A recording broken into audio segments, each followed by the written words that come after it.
कि नारी के मुख से अगर एक बार निकल जाए कि मेरी जिंदगी तुमसे विवाह कर कर बेकार हो गई, उस समय नारी का सातित्व समाप्त हो जाता है। इसलिए माताओं, आपसे निवेदन है, जिंदगी में सारी लड़ाई लड़ना, सब कुछ बोलना, पर अपने पति से यह मत कहना कि तुमसे विवाह कर कर मेरी जिंदगी बेकार हो गई। क्योंकि विवाह तुमने किया है पर भाग्य उसने लिखा है।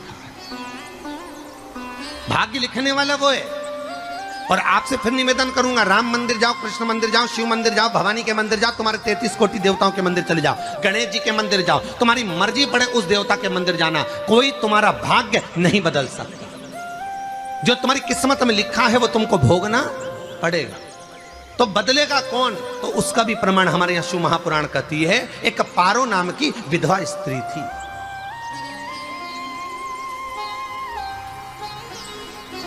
क्या नाम है उसका? नाम पारो। विधवा है, पति नहीं है, एक बेटा है। और विधवा स्त्री जो थी वो गर्भ से थी, उसका संतान नहीं हुई थी, पति मर गया था, वो गर्भावस्था में बेटा रह गया और पति चले गए। पारो बड़ी दुखी थी, भगवान का भजन करती बहुत, घर में कुछ भी नहीं था, जो व्यापारी जो धन था उसके पति का वो सब लोग खा गए। जब जैसे ही व्यक्ति जब तक जीवित है तब तक संसार उसका है, जैसे ही वो गया उसका सारा धन भी उसके साथ चला गया, व्यापार धन रो। पारो आंखों से अश्रु बहता है, नैनों से जल बहता है, नैनों से बिंदु बहता है। और पारो की आंखों से जब आंसू बह रहा है, अश्रु निकल रहा है, जल बह रहा है। बेटे को जन्म दिया, उसने सोचा अपनी जिंदगी तो बेकार हो गई, पर बेटा जन्म लिया तो इसका नाम अच्छा रख दूं तो हो सकता है भाग्य आगे अच्छा हो। तो उसने उसका नाम भाग्य सिंह रख दिया। क्या नाम रखा? भाग्य सिंह। भाग्य अच्छा रहेगा इसका, तो हो सकता है कुछ अच्छा कर ले। पर बेटे की भी किस्मत इतनी प्रबल नहीं थी। मां जगह जगह बर्तन मांझ कर काम कर कर बच्चे का पालन कर ली। बच्चा थोड़ा बड़ा हुआ, मां मेरे सारे मित्र सेठ हैं, मेरा ही किस्मत, मेरा ही भाग्य ऐसा क्यों है? मेरी ही किस्मत ऐसी क्यों है? ऐसा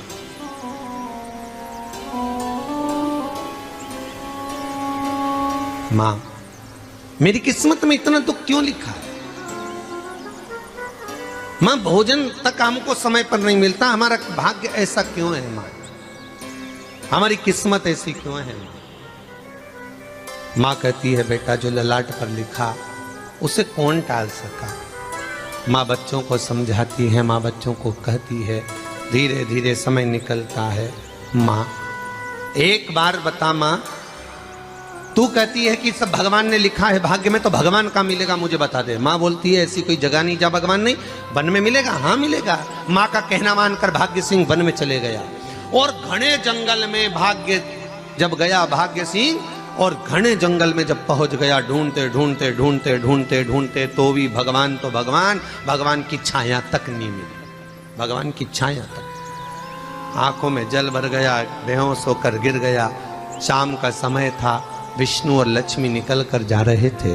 लक्ष्मी और विष्णु जाते जाते उसको देखकर रूप बदल के उसके पास गए। बेटा आपका नाम क्या है? हमारा नाम भाग्य सिंह। कहाँ जा रहे हो? भगवान से मिलना है हमको। क्या काम है तुम्हें भगवान से? भगवान से पूछना है कि मेरी किस्मत ऐसी क्यों बनाई, मेरी किस्मत में गरीबी क्यों लिखी, मेरे भाग्य में इतना दुख क्यों लिखा। मुझे भगवान से पूछना है कि मेरी किस्मत ऐसी क्यों बनाई, मेरी किस्मत में इतना दुख क्यों लिखा। इतनी तो भगवान बोले ये तो देखो भाग्य भाग्य की बात है, सबके भाग्य में अलग अलग होता है। नहीं नहीं, मुझे भगवान से पूछना। तो हुआ क्या? मैं बहुत गरीब हूं, मैं बहुत दुखी हूं, भगवान से प्रार्थना है कि मुझे कुछ मेरी जिंदगी का अच्छा कार्य कर दीजिए। लक्ष्मी जी को दया आ गई, नारायण से बोले प्रभु इसको कुछ दे दो, थोड़ा सा इसके ऊपर कृपा कर दो। नारायण बोले इसके भाग्य में नहीं है लक्ष्मी, इसके भाग्य में नहीं है लक्ष्मी। लक्ष्मी मैं देवी दूंगा तो इसकी किस्मत में नहीं है। लक्ष्मी कहती है आपका काम देने का है, आप तो दो। भगवान ने कहा लक्ष्मी नहीं है भाग्य में, तुम तो दे दो। लक्ष्मी जी के कहने पर नारायण ने उसको एक हीरे का हार दे दिया, ले ये ले हीरे का हार।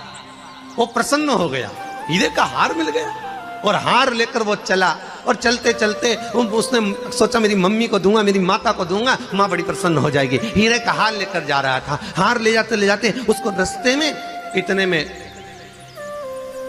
उसको तुरंत उसी समय पर कहीं सोचादि कर्म के लिए जाना पड़ा। उसने सोचा इस हार को इस पत्थर पर रख देता हूं, अभी आऊंगा वापिस इस हार को उठाकर घर लेकर चले जाऊंगा।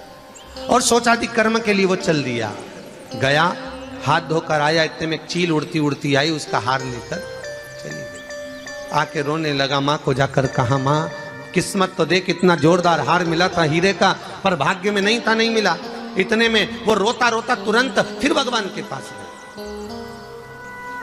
रोता बिलखता फिर पहुंच गया वन के अंदर। फिर भगवान मिले। भगवान ने पूछा अब क्या हुआ? प्रभु मेरा हार तो वो हीरे का, मेरा हीरे का हार ले गई चील। भगवान बोले देख भैया हम तो तेरी किस्मत में था, वो कर दिया, अब आगे तू एक काम कर, ब्रह्मा जी से जाके मिल। ब्रह्मा जी कहाँ मिलेंगे? यहां से आगे जा, ब्रह्मा मिलेंगे। ब्रह्मा के पास गए। ब्रह्मा जी ने कहा क्या हुआ? ब्रह्मा जी मेरे भाग्य में गरीबी लिखी है, कुछ अच्छा कर दीजिए। ब्रह्मा जी कहते हैं तुम्हारे भाग्य में जो लिखा है वो तुम्हें भोगना पड़ेगा। नहीं नहीं आप कृपा करो। लक्ष्मी जी ने नारायण से कहा इसको कुछ कृपा कर दो। तो भगवान ब्रह्मा जी ने कहा चलो इसका भाग्य बदलने के लिए एक हीरे की अंगूठी दे देता हूं। भगवान ने उसको हीरे की अंगूठी दे दी। अब हीरे की अंगूठी दी, फिर वो लेकर चला। इतना खुश था, अब मुझे हीरे की अंगूठी मिल गई, अब मुझे हीरे की अंगूठी मिल गई। इतना प्रसन्न होकर जा रहा था, इतने में इसको लग गई प्यास। इसने सोचा पानी पी लूं। पानी पीने के लिए इसने मुंह को करा नीचे, जेब में रखी थी अंगूठी, वो पानी में लुढ़क गई। लुढ़कते से एक मछली निगल गई, अंगूठी भी हाथ से। देखिए कोई कितना भी साथ दे दे, पर भाग्य में अगर सुख लिखा होगा तो वो अपने आप मिले नहीं। फिर आया, फिर मां से कहा मां ऐसा हो। मां ने कहा चल जाने दे, तू रोज रोज बहाना बना के चले जाता है, दिन भर इधर उधर घूमता रहता है, शाम को आता है और बहाने बना के कहाँ की स्टोरी सुनाता रहता है, ना जाने कहाँ की कहानियां सुनाता रहता है। चल काम पे जा, कुछ काम कर तो भाग्य बदलेगा। नहीं नहीं मां मैं सत्य बोल रहा हूं, नहीं माना। फिर चले गया। नारायण ने कहा एक काम करो, अब तुम शंकर जी के पास जाओ। शिव जी के पास गए। भोलेनाथ जी ने उसको हीरे की पोटली दे दी। वो हीरे की पोटली ले जाकर अब की बार सोचा कहीं रुकूंगा ही नहीं, सीधे घर गया। मम्मी को याद करा, माँ नहीं थी। उसने एक लोटे के अंदर हीरे रख दिए। मैं माता को ढूंढ के आता हूँ। माँ को ढूंढने गए, इसमें चोर घुस गए घर के अंदर, लोटा ही ले गए। फिर आके देखा, फिर माँ ने कहा, फिर बहाने बनाया तूने, फिर स्टोरी सुने, फिर कहानी सुने। माँ मैं सत्य कह रहा हूं, सत्य कह रहा हूं। आखिरी में हार गया। फिर भगवान विष्णु और ब्रह्मा ने एक ही बात कही, तू शंकर के मंदिर की चौखट पर जा। वहां क्या करना पड़ेगा मुझे? कुछ मत करना, केवल उसकी चौखट पर जाकर उसका दीदार करना, उसका दर्शन करना। उससे क्या होगा?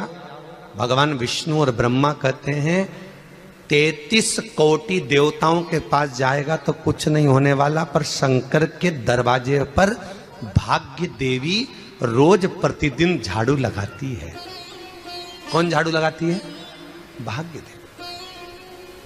आपसे निवेदन है, बहुत सुंदर कथा, इससे समझना कि विष्णु ब्रह्मा राम कृष्ण आदि 33 कोटि देवताओं के पास तुम चले जाओ, कोई तुम्हारा भाग्य नहीं बदल सकता।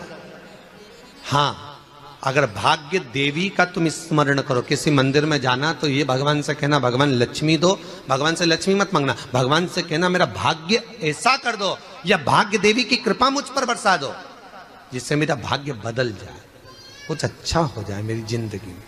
तो जाके शंकर के मंदिर के बाहर खड़े हो, भाग्य देवी मां झाड़ू लगाती है, भाग्य देवी उनकी चौखट पर बैठी रहती है। तू जा, उससे क्या होगा? बस देवता तो तेरी जिंदगी बदलने के लिए कब से इंतजार कर रहे हैं, पर तेरा भाग्य नहीं बदल पा रहा। तेरा भाग्य बदलेगी तो भाग्य देवी ही बदलेगी। गया शिव मंदिर के दरवाजे पर जाकर खड़ा हो जाता, भीड़ होती तो दरवाजे से दर्शन कर लेता। बाबा से नयन मिलाता, रोज प्रतिदिन जाता। एक दिन शंकर जी ने भाग्य देवी से कहा, देवी इसका भाग्य बदल दो। देवी कहती है, भोलेनाथ इसकी किस्मत में ब्रह्मा जी ने यही लिखा है दुख, इसकी किस्मत में ठोकरें खाना ही लिखा है। भाग्य देवी तुम मेरे दरवाजे की झाड़ू लगाती हो, आज इसके भाग्य की झाड़ू लगाइए। भाग्य देवी ने कहा, भोलेनाथ आप कह रहे हो